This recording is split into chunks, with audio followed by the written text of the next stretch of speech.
Alec Dye was a kid who always stood out, whether on the basketball court at Decatur Central High School or just walking into any room.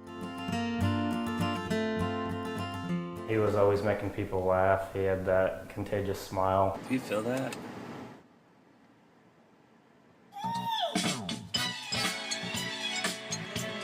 And he knew everyone. Like, everyone knows who Alec Dye is.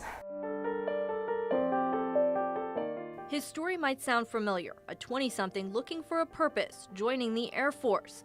He was stationed at Barksdale Air Force Base near Shreveport, a bright kid with a bright future, well on his way, until Alec was deployed to Guam and after only a month there, disappeared.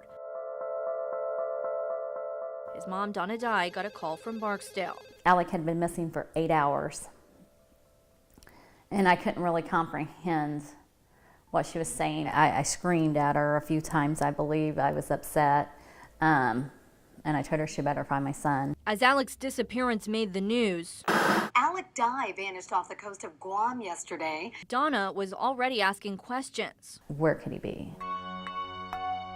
On December 4th, 2014, human remains washed up on the same beach where the airman had gone missing just days earlier. They were quickly identified as Alec. And that's when Donna's questions started piling up. Her son, she was told, had been out with a friend and gone into the water. I know my son, and I know he didn't go into water. Donna and a large group of Alec's closest friends back home tell me he didn't like to swim and is scared of the ocean, especially at night. When you guys heard that, what was your reaction to that? It didn't happen. I didn't believe it. Very unbelievable. And when Donna talked to the last person to see Alec alive, she got nowhere. They wouldn't let him tell us anything, and I thought that was really odd because he's the last person with my son and he can't tell his parents anything. At that point, the investigation began. The Air Force Office of Special Investigations, OSI, filed this report. It's full of interviews, polygraph tests, searches, and more. But it does not say how Alec died. I was expecting something, and I got nothing. After months of dead ends, she started pushing, making her own calls, taking her own notes. Anything they told me, I started writing down. The report is heavily redacted, including the names of everyone interviewed, more than 70 people. And one in particular stands out, the fellow airman and friend Alec was with that night. According to the report, that friend went through at least 2 polygraph tests. He said he and Alec had spent the day barbecuing and drinking with friends. Alec asked him for a tour of the base and hopped in his truck. On the way, he did some donuts, and Alec took a Snapchat video that was recovered. When they ended up at the beach, the friend said Alec went down to the water and called him, saying he was getting into the water. The friend said he saw Alec wave to him, but when he got down to the beach, he was nowhere to be found. Investigators scrutinized that supposed phone call. Multiple people said Alec's phone didn't work without Wi-Fi. When they asked a friend about it, he said he erased his call log and text because he was a neat freak, and that he believed it was a message from God which allowed the call. It makes no sense.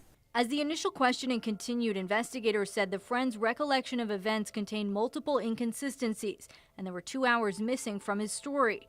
Meanwhile, Guam's medical examiner ruled Dye's death undetermined. Dr. Aurelio Espinola, seen here in a report from local news station KUAM, has been in office for more than 20 years. I talked to him over the phone. He told me Dye's case was very unusual, the first he'd seen like it.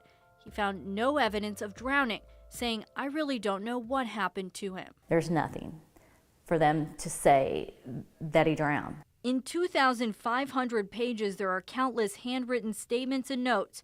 Investigators talk of many rumors going around base, and their interviews span all the way into March of 2016. But the report doesn't come to a conclusion. It says those polygraphs rendered no opinion. And with so much of it redacted, Donna says she's left to guess what happened. Everything that I've done, I've not gotten anywhere. And I feel that I'm letting my son down. And it's wrong. It's wrong that the Air Force or military, whomever, can do this to the families and just get away with it and not be held accountable for it. Someone needs to hold them accountable. She says she'll never stop pushing for answers, and she's hoping someone can help. Do you feel like you're any further along than you were when you first got the phone call? No, I don't. And it's not fair to my son.